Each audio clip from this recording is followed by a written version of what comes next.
오늘 우리에게 주시는 하나님의 귀한 생명의 말씀은 갈라디아서 2장 20절의 말씀입니다. 신약성경 304면 갈라디아서 2장 20절 말씀입니다. 우리 한 절의 말씀 한 목소리로 함께 읽도록 하겠습니다. 내가 그리스도와 함께 십자가에 못 박혔나니 그런즉 이제는 내가 사는 것이 아니요 오직 내 안에 그리스도께서 사시는 것이라. 이제 내가 육체 가운데 사는 것은 나를 사랑하사 나를 위하여 자기 자신을 버리신 하나님의 아들을 믿는 믿음 안에서 사는 것이라. 아멘. 오늘도 우리 가운데 살아 역사하신 하나님의 그 은혜를 사모하며 이 자리에 나오신 우리 모든 성도님들 기도를 통하여 하나님의 역사하심과 응답하심을 성취하실 줄로 믿습니다. 여러분들께서는 어린 시절을 어떻게 즐겁게 보내셨습니까? 저 때만이란 말을 쓰기가 죄송스럽지만 저 때만 해도 동네 아이들이 모여서 이렇게 밖에서 노는 것이 일반적이었어요. 이제 요즘은 놀이터에 가보면 아이들이 모여서 잠깐 놀다가 이렇게 학원으로 흩어지고 한 명씩 사라집니다. 아니면은 꼭 부모 중에 한 사람이 아이들과 같이 있어요.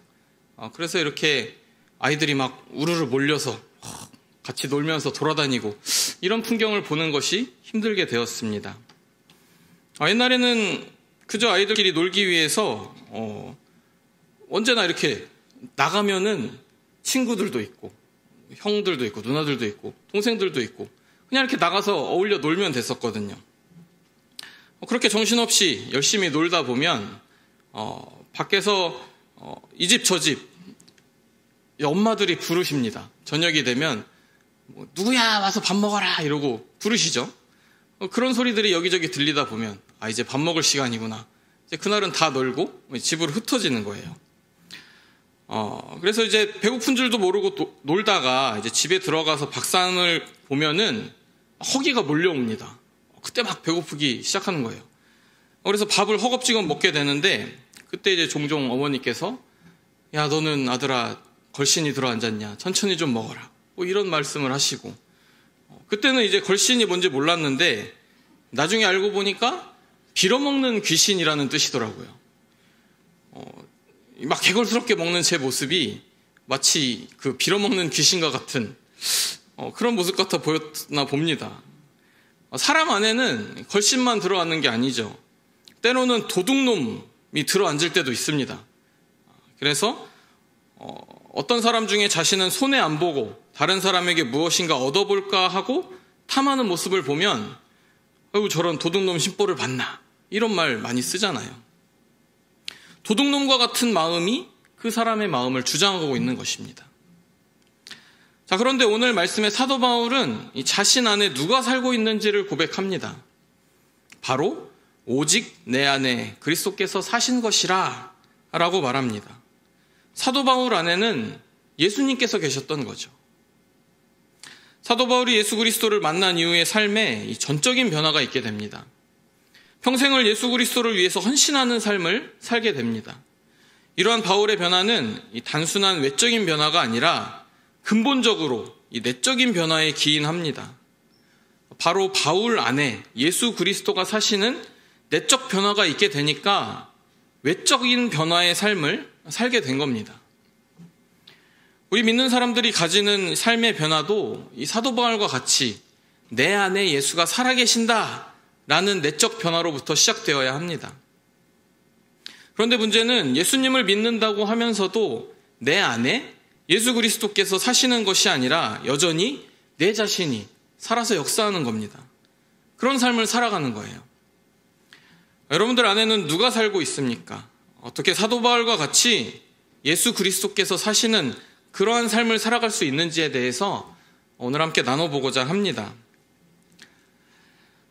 첫째로 예수 그리스도께서 내 안에 사시게 하기 위해서 해야 할 일은 내 자신이 죽어야 합니다.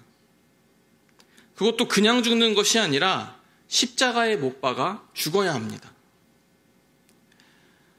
사도 바울은 자신이 그리스도와 함께 십자가에 못 박혔다라고 말하고 있습니다.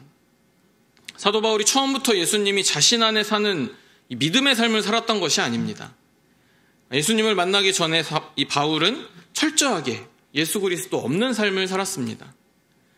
그것뿐만 아니라 예수님과는 적대적인 삶을 살았죠. 그런데 사도 바울에게 그러한 변화가 나타난 원인 중에 하나가 바로 이 십자가에 대한 이해가 달라졌기 때문입니다. 사도 바울은 그동안 저 십자가를 혐오했습니다. 그 당시에 십자가에 달려서 죽은 사람은 예수님만이 아니었습니다. 수없이 많은 사람이 십자가에 달려 죽었고 바울은 그들의 죽음이 마땅하다 여겼습니다. 십자가형은 로마 제국이 죄가 심한 사람을 사형하기 위해서 도입한 아주 끔찍한 사형제도입니다. 그리고 시시한 죄를 지은 사람은 이 십자가형을 받지 않습니다. 아주 중한 죄를 지은 사람들이 십자가형을 받는 것이죠. 로마가 커다란 제국을 이루면서 이 식민지 나라에 대해서 비교적 관용적인 태도를 취했습니다. 그런데 유독 강력하게 다루었던 것은 이 로마에 대항하는 세력들에 대한 것이었습니다. 독립을 위해서 로마에 맞서는 사람들을 가장 위협적인 존재로 보았고 그러한 자들에 대한 처형도 끔찍했습니다. 로마는 그러한 사람들에게 십자가형을 내렸습니다. 또한 아주 비도덕적이거나 끔찍한 죄를 범한 사람에게도 십자가형을 내렸습니다. 그러니 십자가에 달려 죽었다라는 것은 그 사람의 죄질이 아주 나쁜 것이다 라고 인식이 되었습니다. 바울이 예수님이 달리신 십자가를 볼 때에도 꼭 그러했습니다. 예수님은 마땅히 죽어야 하는 위험 인물이었고 죄인이었습니다. 예수님의 그 세력이 커지게 되면 로마인들이 이를 위협적으로 생각해서 유대인들이 위험에 처할 수도 있었기 때문입니다.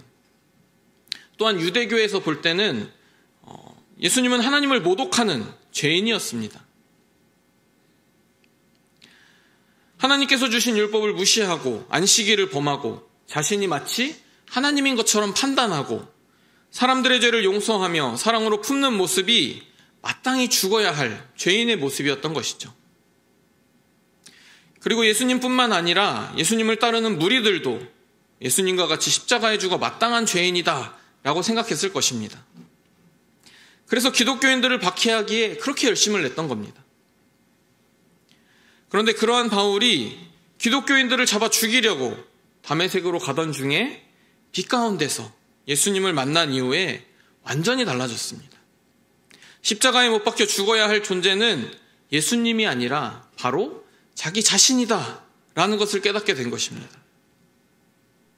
예수님을 만나게 되니 자신이 죄인인 것이 깨달아지는 것입니다.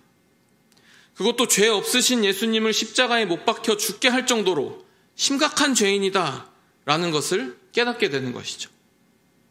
그래서 자신을 죄인 중에 괴수다 라고 말하고 있는 것입니다.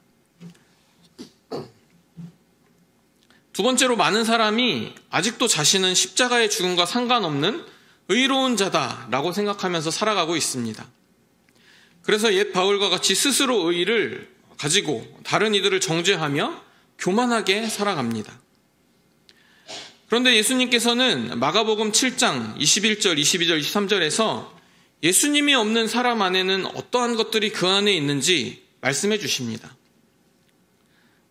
우리 함께 읽어볼까요? 마가복음 7장 21절에서 23절 말씀 함께 읽겠습니다. 속에서 곧 사람의 마음에서 나오는 것은 악한 생각, 곧 음란과 도둑질과 살인과 간음과 탐욕과 악독과 속임과 음탕과 질투와 비방과 교매와 우매함이니 이 모든 악한 것이 다 속에서 나와서 사람을 더럽게 하느니라. 우리 안에는 음란한 내가 있습니다. 그래서 음란의 유혹에 끌리고 음란한 생각에 빠져듭니다. 도둑의 모습도 있습니다. 내 것이 아닌 다른 사람의 것을 탐하며 갖고 싶은 마음을 가집니다. 너무나도 악한 살인자의 마음도 있습니다. 간음하는 사람의 모습도 있습니다. 사기꾼도 자리 잡고 있어서 다른 사람들을 속이고 자신의 유익을 취하려고도 합니다. 쾌락을 따라서 내 마음대로 하고 싶어하는 방탕한 모습도 보입니다. 다른 사람을 질투하는 모습도 있습니다. 다른 사람을 비방하는 자의 모습도 있습니다. 교만은 말할 것도 없습니다. 그리고 우매함도 있습니다. 무지하고 어리석은 나의 모습들이 있습니다. 사람은 외적으로 깨끗한 척하면서 살아가지만 예수님은 그들 안에 더러운 죄의 내용이 가득하게 있음을 알기를 원하셨던 것입니다. 사도 바울은 예수님을 만나기 전에 자신이 정말 의롭고 깨끗한 사람인 줄 알았습니다. 그런데 예수 그리스도를 만난 후 자신이 얼마나 끔찍한 죄인인 것인지를 깨달아 알게 된 것입니다. 그리고 예수가 아니라 자기 자신이 십자가에 못 박혀야 할 죄인임을 깨닫게 됩니다. 그 다음에 그가 한 일은 자신을 십자가에 못 박는 일입니다. 그리고 사도 바울뿐만 아니라 우리도 우리 자신을 십자가에 못 박을 때 예수님이 우리 안에 사시는 그런 놀라운 경험을 할 수가 있습니다. 우리가 예수 그리스도를 믿을 때 하나님께서는 우리를 의롭다 칭해 주셔서 구원에 이르도록 하십니다. 예수님께서 우리의 죄를 대신 지시고 대가를 치르심으로 우리는 더 이상 죄로 인해서 정죄를 당하여 지옥에 가지 않고 구원에 이르게 된 줄로 믿습니다.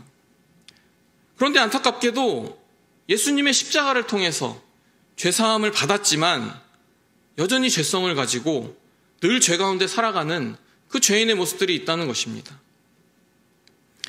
예수 그리스도께서 죽으심으로 구원에 이를 의를 이루어 주셨지만 이제 그것을 믿는 자들의 과제는 자신을 십자가에 못 박아 죽임으로 실제적인 의를 이루는 그 거룩의 삶을 살아가는 것이죠. 예수님을 믿을 때 가장 먼저 죽여야 할 존재는 다름 아닌 자기 자신입니다. 사도 바울이 자신을 십자가에 못 박았다라는 것은 자신이 죄인임을 깨달았다는 것이고 그런 자신의 죄된 모습을 죽이고자 했던 것입니다. 예수 그리스도의 십자가는 내가 죄인임을 극명하게 드러내고 있습니다. 그리고 그것을 깨달을 때에 다른 사람이 아니라 바로 나 자신을 십자가에 못 박는 그 일을 해야 하는 것이죠. 그래서 죄에 대해서 죽어야 합니다. 죄를 짓고자 하는 나 자신을 죽여서 나를 죄에 대해서 반응하지 못하도록 해야 합니다. 이것은 결코 하루아침에 가능한 일이 아닙니다. 날마다 주님께 나아가고 주님을 바라보며 기도함으로 빛 대신 주님의 능력을 힘입어서 우리 안에 모든 어둠이 물러가는 역사가 있을 줄로 믿습니다. 세 번째로 이제 나를 십자가에 못 박을 때 비로소 예수 그리스도께서 내 안에 살아나게 됩니다.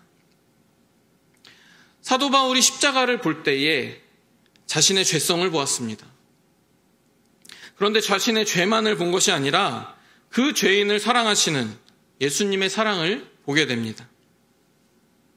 십자가는 예수님의 그 엄청난 사랑, 엄청난 은혜 그 자체입니다. 사도 바울은 예수님을 말할 때 나를 사랑하사 나를 위하여 자기 자신을 버리신 하나님의 아들이라고 고백을 합니다. 바울은 예수님이 자신을 사랑하셔서 죽으셨다라고 고백하고 있습니다. 이 고백을 할 때 사도 바울은 그 누구보다 감격스러웠을 것입니다. 그리고 감사했을 것입니다. 왜냐하면 자신은 예수 그리스도의 사랑을 받을 만한 자격이 없는 사람임을 누구보다 잘 알고 있기 때문입니다. 바울은 예수님과 그의 교회를 핍박하는 데 선봉에 있었던 사람입니다. 그 어떤 사람보다 예수를 따르는 기독교인들을 저주했던 사람이 바로 자기 자신이었습니다. 기독교인들도 그래서 그런 바울을 두려워했습니다. 그런데 바울은 십자가를 통해서 예수 그리스도의 사랑을 본 것입니다. 예수님을 대적하는 죄인된 자신을 사랑하셔서 십자가에 달려 돌아가셨다라는 것을 깨닫게 되었을 때 그 감격은 이루 말할 수가 없는 것이죠. 사도 바울은 예수님의 죽으심이 다른 사람들을 위한 것이 아니라 바로 나를 위한 사건임을 고백하고 있습니다.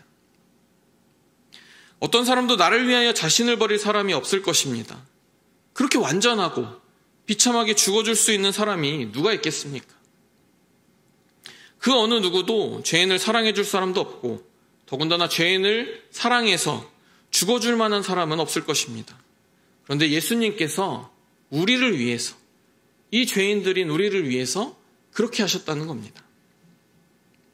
우리 안에 살아 계시는 예수 그리스도를 우리를 죽기까지 사랑하시는 분이신 줄로 믿습니다. 마지막으로 내 안에 예수 그리스도께서 살아계신다라는 증거의 삶이 있는데 바로 그것은 사랑입니다. 나를 위해서 죽으신 사랑의 예수님이 내 안에 사시기 때문에 나도 예수 그리스도의 사랑을 가지고 다른 이들을 사랑해서 내 자신을 내어놓는 예수님의 사랑을 감당하게 됩니다. 그런데 많은 경우 예수님께서 내 안에 계시지만 그리스도의 사랑을 드러내고 증거하지 못하는 삶을 살아갈 때가 있습니다. 아직도 내가 살아서 우리 안에 계신 예수님을 나타내질 못하는 겁니다. 내 자신을 십자가에 못 박고 예수님을 내 안에서 살게 하는 일은 단번에 일어나는 쉬운 일이 아닙니다. 사도 바울도 자신은 십자가에 못 박고 예수님이 내 안에 사신다고 고백을 하지만 그것이 날마다 이루어져야 하는 일임을 말하고 있습니다.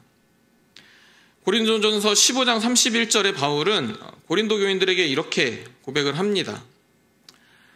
형제들아, 내가 그리스도 예수 우리 주 안에서 가진 바 너희에 대한 나의 자랑을 두고 단언하노니 나는 날마다 죽노라. 아멘. 내가 죽고 예수가 내 안에 사는 일은 단번에 이루어지는 일이 아니라 매일, 매 시간, 매 순간마다 일어나야 하는 일입니다. 그렇게 내 자신을 죽이는 일에 힘을 쓸 때에 비로소 예수 그리스도가 살아나시고 내 삶을 가득 채우게 됩니다.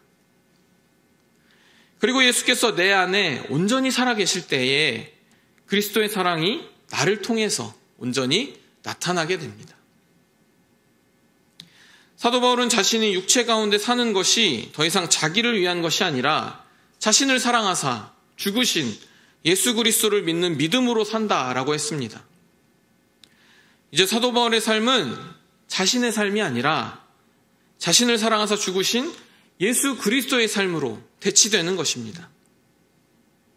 이제 자신도 예수님과 같이 죄인들을 사랑하며 그들을 위해서 대신 죽을 수 있는 삶을 살아가게 됩니다. 전에는 기독교인들을 박해하며 죽이는 일을 했지만 이제는 예수 그리스도와 같이 내 자신을 죽이고 다른 이들을 살리는 예수님의 모습이 사도 바울을 통해서 드러나게 되는 것이죠. 사람 안에는 여러 가지 다중적인 인물들이 그 안에 있습니다. 그래서 상황에 따라 여러 가지 성품을 가진 인물들이 부각되어 나옵니다. 보통 때는 착하고 온순해 보이지만 화가 나면 분노와 파괴의 사람이 되기도 합니다. 근본적으로 우리 안에 자리 잡고 있는 것들은 죄의 성품을 가진 죄인의 모습입니다. 그런데 죄인이 예수님을 믿을 때 변화가 나타나는데 그것은 죄인된 내가 내 안에 사는 것이 아니라 하나님의 아들인 그리스도 예수께서 내 안에 사실 때입니다. 그러기 위해서 먼저 우리가 날마다 죽는 일이 있어야 합니다. 예수님을 믿는다 하면서도 내 뜻대로 살기 위해서 예수님이 죽어 있기를 원하는 사람들이 있을지 모릅니다. 그런데 정작 십자가에 못 박혀 죽어야 할 존재는 예수님이 아니라 바로 나 자신인 겁니다. 죄인된 우리를 십자가에 못 박을 때 비로소 나를 사랑하사 자신을 버리신 예수 그리스도가 우리 안에서 살아 역사하시는 줄로 믿습니다. 사람을 사랑하고 사람을 살리는 구원의 역사가 우리를 통해서 나타나게 될 줄로 믿습니다. 간절히 원하기는 우리 모두 안에 죄인된 우리 자신은 날마다 죽고 예수 그리스도께서 온전히 살아나기를 소망합니다. 사도 바울과 같이 내가 그리스도와 함께 십자가에 못 박혔나니 그런즉 이제는 내가 사는 것이 아니요 오직 내 안에 그리스도께서 사시는 것이라 라는 이 믿음의 고백이 우리 속에 있기를 소망합니다. 그래서 내 안에 사시는 예수님을 통해서 우리 한 사람 한 사람과 우리 교회에 그리스도의 사랑이 더욱 풍성해지고 그리스도의 구원과 생명의 역사가 넘쳐나기를 간절히 축원합니다. 오늘도 우리 가운데 살아 역사하시는 하나님 아버지 감사합니다. 주님, 이 죄인 중에 괴수들을 주여 택하여 주시고 사랑하여 주시고 아버지 지금 이 순간까지 하나님의 은혜로 우리를 보듬어 주심 감사합니다. 아버지 하나님, 이제는 내 안에 내가 아니라 주님이 살아 역사하는 우리 모두가 되게 하여 주시옵소서. 우리 교회가 되게 하여 주시옵소서. 그리하여 그 주님의 사랑으로 이 땅을 또 이 지역을 주님께 올려드리는 우리 모두 될 수 있도록 주여 인도하여 주시옵소서. 오늘도 함께 하신 주님께 감사하며 예수님의 이름으로 기도합니다. 아멘.